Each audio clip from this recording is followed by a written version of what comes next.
Oh, howdy all, grab yourself a drink, it is time for some Path of Exile discussion. As I'm recording this, we are 10 days and 10 hours into patch 3.25 and the Settlers of Kalguur expansion. Today, I wanted to go through what builds have been outperforming everything else in the main trade league for Settlers. While this is going to be focused on trade-enabled softcore, we will be doing another video looking at solo self-found later. One thing that's of note is that solo self-found has declined in popularity this league, and I think a lot of that is due to the trade overhaul that's taken place. The fact that the currency market is a thing and you're no longer reliant upon trade discords in order to bulk trade a lot of things efficiently, this has meant that a number of people who've previously run SSF, because they're just disinterested in the experience of going through trade, a number of these people have returned to Trade League to try out things that have been shaken up. In fact, a major theme of this video is going to be that players are trying things that are new that have been shaken up, and this is a very different meta to what we've seen in recent times. It's interesting to start with a quick fact, and that is that trade skill build diversity, as measured by skill use, is actually quite a bit lower than it was in Necropolis. Necropolis was the highest of all time, but the thing that's really substantial is that the skills that are being used this league diverge more from what's been used in recent leagues than was the case in Necropolis. So in Necropolis, no individual skill was more than 10% of the meta, but the skills that were a significant percentage of the meta were skills that had been good mostly in Affliction, and in many cases in Tota, in Crucible, and even going back further into the Sanctum League. What we see this time is that many of the top 20 skills are not things that were in the top 20 in the past, and that's why this meta is feeling a lot more fresh for a lot of people. A quick note on my methodology, Grinding Your Games published the ladder. There's a list of the top 15,000 players by XP. This is constantly updated. As I was writing this video, the cutoff was 1.5% into level 98. It's probably a little bit higher than that now. The website POE.ninja scrapes this and maintains a whole bunch of data visualization tools that you can use in order to drill down. For example, you can exclude everyone that's not playing a Slayer, and you can take a look at what they're playing. You can exclude everyone that's not playing Frostblades of Katabasis, and you can work out what they're doing. Or alternately, with a bit more messing around, you can do even more complex searches than that. Now this video is going to cut off at level 96. So that means that anyone that is level 96 or higher that has come to the attention of POE.ninja, either by opting in to having their character tracked, or by having been in the top 15,000 by XP at some point during the league, those players are going to show up in this data. So this means it will include players who had great early starts but have fallen off the ladder recently, as long as they've continued to play quite a bit. It is always the case a lot of people don't push levels early. I know that's the case for me. I'm sitting at level 94 at the moment, not because I haven't played enough to hit level 98 or 99, but because I tend to prefer to run rippy content, and I'm quite fine with sitting at 94 for a bit. Then at some point I'll make a push to 95, 96 or 97, and at that point I'll just take some care not to die for a little while in order to get there. This is a really common thing for people to do, and unfortunately it is a limitation of the data that we can get by POE.ninja. It's the best data we've got, but it's not completely flawless. One more thing I'll say is that game hard modes, solo self-found, the Ruthless rule set, or the hardcore rule set, any of these things do constrain what's needed for a build to be successful, and you'll usually find that the more of these hard modes that are in play, and the more significant they are, so the Ruthless rule set and the hardcore rule set have more of an impact on builds than solo self-found, but any of these hard mode rule sets will restrict the selection of builds that are successful. And excellent popular build guides like Pox's Righteous Fire build, they tend to shape the meta quite a bit. You'll see here that Righteous Fire is still doing very well, and a big part of that is that players who aren't sure what to play, they know that they can go to that guide and find everything that they need to succeed, and this information is widely known throughout the Path of Exile player base, at least among veteran and intermediate players. So that means that people who've got decision paralysis often start with a build like that, with a view to then making something else later. But of course, some of them fall in love with the playstyle and continue playing it until quite deep into progression, and you'll see lots of them represented when we get to the builds themselves. Now one thing that's very important, a new limitation has popped up here. This league has been way more popular than any previous league. We had 163,000 concurrent players on day 10. This is just counting Steam players, which is completely unprecedented. This is 30,000 more players than day 10 Crucible, 50,000 more players than day 10 Affliction, and every other league was less than that. So basically the 15,000 top players that make it onto the ladder at any given time, this is now a more elite club than it's been in the past. This is now probably closer to the top 2% of the active player base by XP, rather than the top 3 to 4% as it may have been in the past. And additionally, I think a big factor here is that the Melee Overhaul and also possibly the Trade Overhaul brought back a bunch of lapsed players to try out the game again. So people whose last league might have been Sentinel or Sanctum, they've just been keeping their eye on the game, waiting for Melee to get fixed. Time after time again, it wasn't fixed, so they didn't even start the next league. But then this time they're like, oh, they're doing a huge overhaul of Melee. That sounds interesting. Count me in. I'm going to try this league. That I think is a major factor in why player numbers are so high and also player retention so high. And then that means that being on the ladder is more of an achievement than it's been in the past. A quick note on the league mechanics specifically. Kingsmarch is both something that encourages you to get back to mapping so that you can keep getting gold, and also distracts you and pulls you away from mapping. I don't think that this league mechanic has had as much of an impact as a lot of others have, but I do think one important factor is that for people who are playing in the Sanctum specifically, the Sanctum is providing basically no gold, and this means that you are pretty much ignoring Kingsmarch entirely if you're a Sanctum specialized character. This is significant because it means you're not getting distracted, and I think that may be a factor that is causing Sanctum players to have more of a focus on gaining XP. Sanctum's already very good for XP, it's very safe content, and so these players may end up being overrepresented. You'll see if you limit to only level 100 characters that Hexblast Miners are tremendously overrepresented on that narrow slice of level 100 characters, and that's something that I think backs this up. People who are playing the Sanctum are not being distracted by Kingsmarch, they're just constantly gaining XP, and that's helping push them further up the ladder than someone like me that spent a whole bunch of time trying to work out the Kingsmarch content when it was new. Of course, my attitude was that it was absolutely worth slower progress in order to just experience something completely new inside Path of Exile, and that's always my attitude whenever there's a league start. Take a bit of time to explore the new stuff that's in the game. So let's talk the general impact of the Melee Overhaul. A lot of really well established good skills, and you'll see this later when we talk Elemental Hit of the Spectrum, are seeing much less play than they've seen in the past. Not because they're bad, but because Melee is shiny and new. And I think this is the primary reason that of the 6 top Ascendancies this league, 5 of them are Melee capable ones. Although it's certainly not the case that all Chieftains or Tricksters are Melee, but the Slayer and Gladiator, they're pretty much all going to be Melee builds. I think what you see here is a lot of top 1% players have been waiting for Melee to get overhauled for a long time, and they're like, oh, I could play a Deadeye again, I'll do really well with it, but I could also just play a Gladiator instead and play something shiny and new, and maybe I won't do as well, and I'm fine with that because if I do fall behind the economy, I know exactly how to catch up. I think there are a lot of people that are in that exact situation at the moment. Let's talk quickly about the overhaul to the Gladiator. This is in the sweet spot where it is good enough to play and people want to play it because it's been so bad for so long, and it's a power fantasy that hasn't really existed in Path of Exile in a real way. The powerhouse attrition fighter that survives everything enemies throw at them and just slowly whittles them down. Of course, slowly by Path of Exile standards, this is still pretty fast in real world time. As for the actual nodes people pick within the Ascendancy, More Than Skill is almost universal. This is the 4-point block mechanic.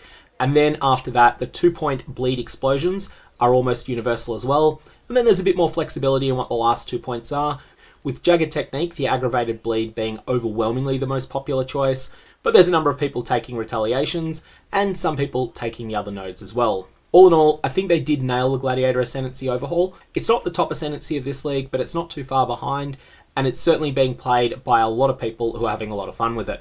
The Warden overhaul is next, so the Raider was completely removed and completely replaced by this new Ascendancy, the Warden, which is tied a bit to the 3.23 Affliction Ascendancy classes. The Warden's strong but somewhat complicated, and it was much less well understood going into the start of the league. Overwhelmingly, it's being played with Lightning Strike due to 2 very solid build guides by Pelstron and Locus, both of which are worth a look at. The most common setup is for people to take the Freeze node. The Freeze node is absolutely bonkers. Take Avatar of the Wilds, and also spec into double Tincture use, although there are plenty of other options that people are exploring as well that are all working pretty well. Before we get to the builds themselves, let's make some quick discussion of other patch note changes. Lightning Coil has fallen off really hard in popularity. It's not like it's completely dumpster tier now, but it's gone from being one of the most commonly equipped body armors to something that is much more middling. Cloak of Flame is very popular, but in general, 53% of players on level 96 plus characters are using rare chests at the moment, and I actually expect this to increase rather than decrease over time because the new crafting bases for rare chests are absolutely amazing. Sandstorm Visage is rarer than it's been in the past, but it's not unobtainable as many people feared it might be. Thousands of players have it already equipped, and this is only going to increase. The other thing that needs to be spoken about is the changes to drop anywhere unique jewels. This is not something that was a direct note in the patch notes. What this was a number of nerfs that took place to high-end magic find strategies. This has dramatically reduced the amount of unnatural instincts, storm shrouds, ancestral visions, and the like that are in circulation in the trade economy. These items are still as rare as they used to be. A casual endgame player might still see Storm Shroud drop for them once every 200 hours of gameplay, i.e. you're probably not going to get it in any individual league, but if you're willing to trade for it, you can acquire it. But what's really changed here is that the top Magic Find players are no longer finding 3 copies of this jewel every single hour. Instead, they're finding 1 copy every 10 hours or so. That means there's a lot less of them going around. This has a big impact on the Scion specifically. One of the Scion's greatest strengths as a class is that it is near a lot of jewel slots early on, and that those jewel slots can be extremely powerful. However, with less access to these powerful unique jewels, that ends up being less important than it's been in previous leagues. Keep this in mind. I do think this will change over time though. I do think that as this league evolves over time, there will be more of these unique jewels available in trade. For instance, I got a lucky Storm Shroud drop off the Minotaur last night, and there's probably more people who are having exactly that same experience now as I'm recording this video. In other changes, tinctures are incredibly popular and incredibly powerful, and they're something that players should experiment with if you can find a way to make them work in your build. They do impose pretty significant requirements on mana, so keep that in mind. They are manageable, but they're definitely strong for a burst of damage when you want to just get that boss down right now. Next is a double-barreled nerf to tier 17 map difficulty. This has led to a huge uptick in the number of players clearing them. The evidence that I want to cite for that is the increase in the amount of people using Yoke of Suffering. By this point in last league, Yoke of Suffering was well established to be the best amulet for use on Elemental Hit of the Spectrum builds. However, the number of people wearing that amulet was pretty low. Even though Elemental Hit of the Spectrum was really popular last league, people couldn't get their hands on it because it was really expensive, because only an elite few were beating tier 17s, even by day 10, even by day 14 of the league. That's not the case now. There's a lot more Yokes of Suffering in circulation, and even though Elemental Hit of the Spectrum use has gone down, the number of Elemental Hit of the Spectrum players who have Yoke of Suffering equipped is actually higher than it was at this point last league, or even at day 14 last league. One of the key consequences here is that builds that are less meta-central can beat tier 17s a lot easier than was able to be done last league. So that's going to render a pressure towards hegemonizing the top builds being a bit less strong than it was last league. Let's talk the wand buffs. They're pretty successful in shaking up the range combat meta. Bows are still good enough, but people are often trying something new, hence a low level of bows being used and people going to wands instead. And something that I think has really flown under the radar is just how good Kalandra jewelry is. The top 0.1% of the player base, a very large number of them seem to be using Kalandra rings and Kalandra amulets. These things are crazy good.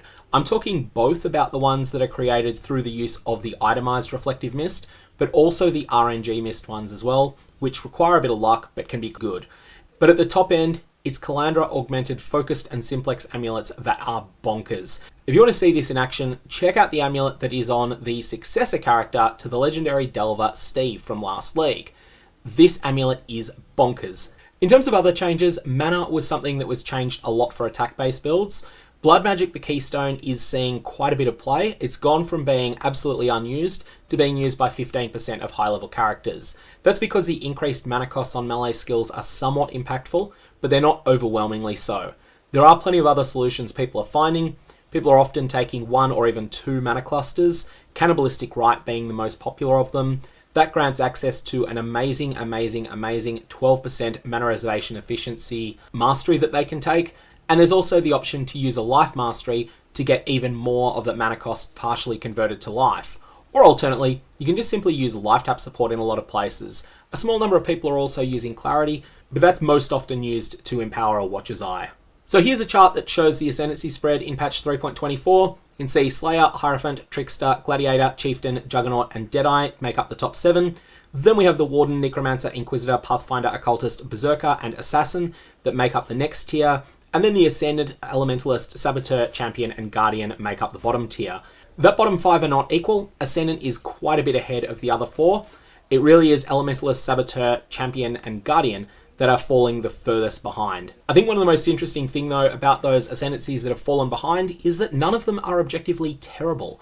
All of them have something unique to offer, all of them have something powerful to offer, and all of them are either best at something or second best at something. It's just that what they're good at is solid but unspectacular builds that you could play last league, and a lot of people are not interested because they want to try something shiny and new, they want to try something they haven't played before. I think we're finally in a place where all 19 Ascendancies are in somewhat of a good place, and all 19 of them are genuinely good at something. Interestingly, the Assassin is something that's moved up quite a bit in popularity despite not receiving any significant balance changes. I think the key there is that the Assassin has probably been underrated for a little while because it is really good at killing bosses before they can kill you, glass cannon style, and also it's really good in the Sanctum.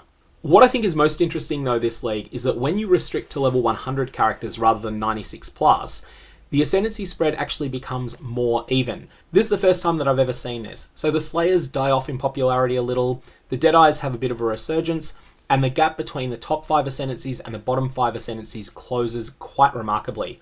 Normally this gap would widen instead. I'm not 100% certain why this is, so if you've got any ideas, definitely mention them down in the comments section below. Alright, let's go through all of the builds that make up our top 15 or 16, depending on how you count one of them. We're going to start with Lightning Strike, which is the number 1 position. However, it is a very, very close number 1 if you count Hexblast a certain way. We'll get to that when we talk about Hexblast next. So this takes number 1 with 3,433 level 96 players at the time I was writing this video. That will have changed a little bit, it may be into the 35 or 3600s by the time you're watching it. Now Lightning Strike is most commonly played on the Slayer Ascendancy, but there's a fair bit of other diversity there. There's a lot of Wardens, there's a few Deadeyes, and there's a handful of Tricksters, and you can be a hipster and play it on something else. Lightning Strike is in a really interesting spot, where the main skill has a noticeable weakness, but the Vaal version of the skill really, really solidly addresses that.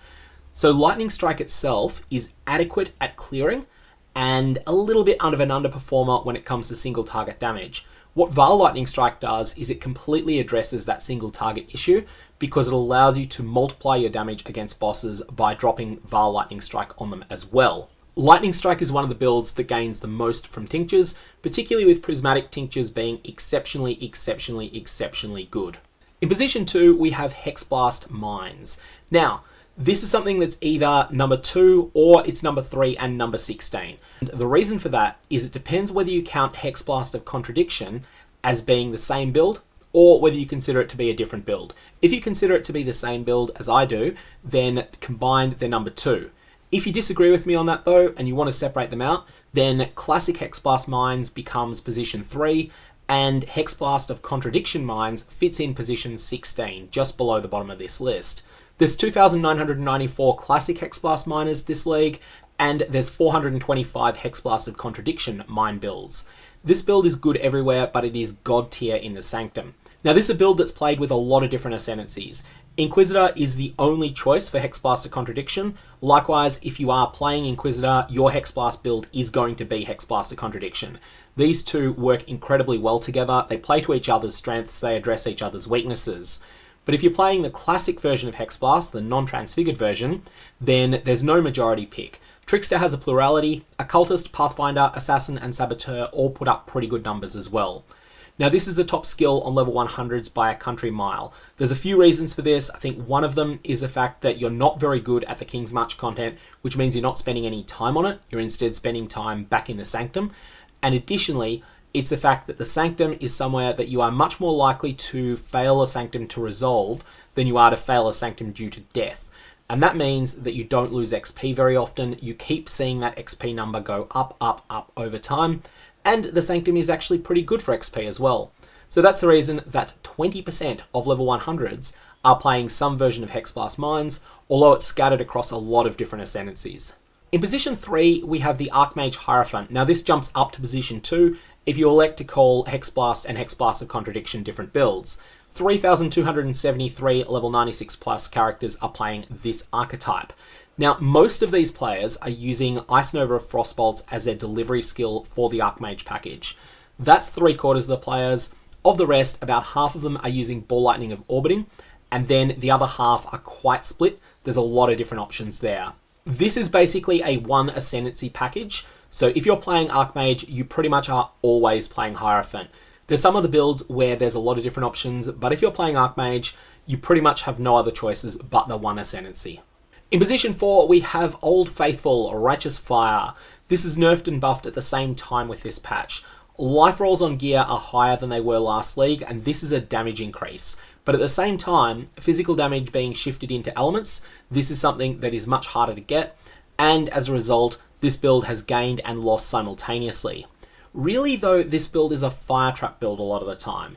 It's a build that uses two different skills, Righteous Fire and Fire Trap, and the exact way people balance and prioritize the two does vary a bit from build to build. There are 2,187 level 96 plus characters that are playing Righteous Fire, and the maths nerd in me feels compelled to point out that that is 3 to the power of 7.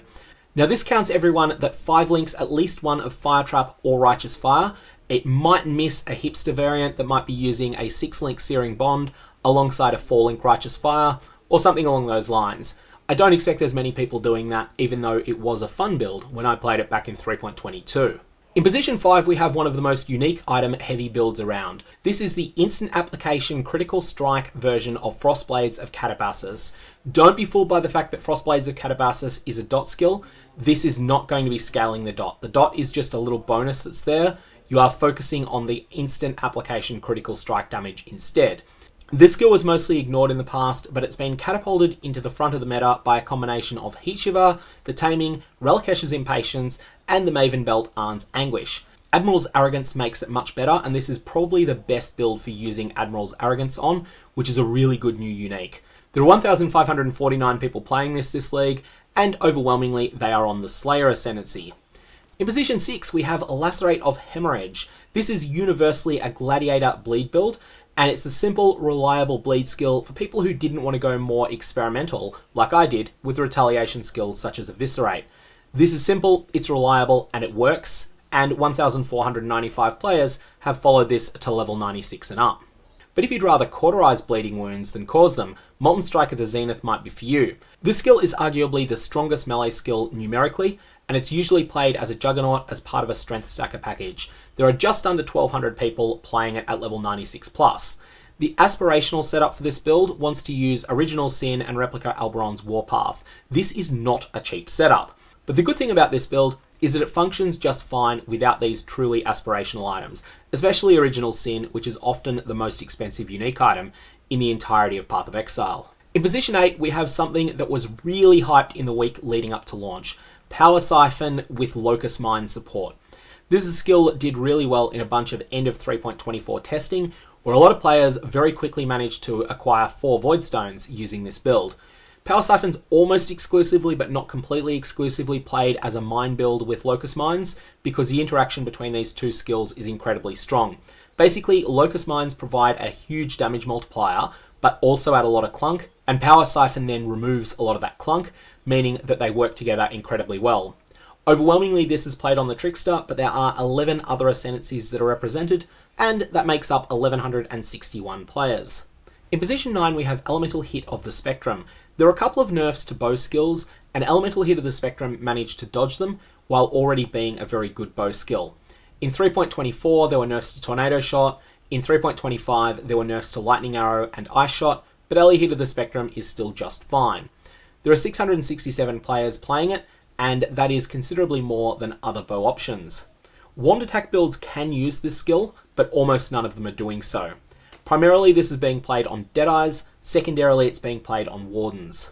I think this skill is still very, very solid and probably underplayed in terms of power. The thing is that most of the players who genuinely like bow skills have probably played them 2 or 3 times in the last several leagues and have started to burn out on them. For that reason, I'm not surprised to see a lot of those players electing to go with something different instead, an Elemental Hit of the Spectrum falling down in popularity to lower than you might expect for a skill that is still this good. Now in position 10, we have the first of 2 skills that is designed for people who really, really hate the ground and who want to see it suffer. 660 of you are in that situation and have elected to play Earthshatter.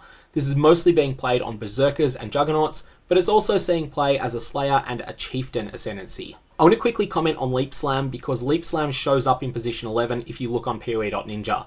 It's worth saying though, it shouldn't be there. This is a case of a lot of people who are primarily Molten Strike of the Zenith builds are electing to have a heavily linked Leap Slam in their build.